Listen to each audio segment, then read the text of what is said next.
Video, I'll be showing you how to use Process Monitor in Boomi to figure out what programs are accessing Boomi files. To get Process Monitor, you need to go to Microsoft and download it from them directly. This is the URL you can use. After you download, you have a zip file. And when you extract a zip file, you see something similar to this. For this example, I'm just going to be using the 64-bit version. You do need admin rights to run this program. But once it opens, it'll look like this. And as you can see, as soon as it opens, it'll automatically start outputting anything on your computer, anything on your local Windows computer that is accessing a file in some way. By default, it will list out everything on the entire OS for whatever local machine that it is running on.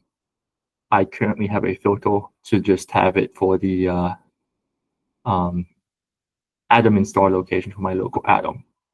To stop it from capturing, you just click this capture button at the top.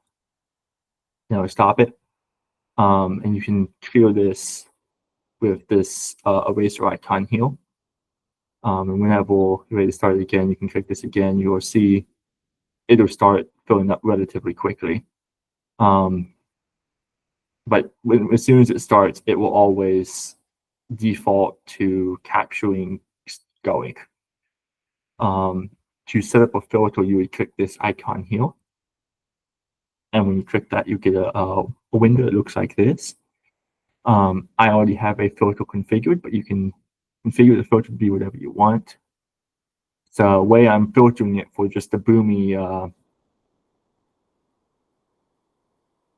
install path is I've set this first drop down to be path, and the second one to contains, and the third one is the install path of my Atom, which is really just a default location.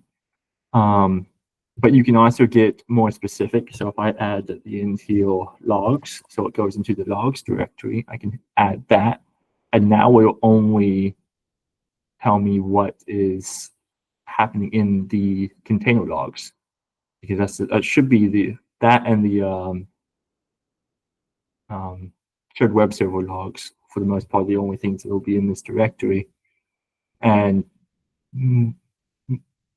everything that you see processor-wise should be Atom.exe. If you see anything else, it may be worth looking into, because if it's say an antivirus that is accessing these files, that could cause issues with the Boomi runtime.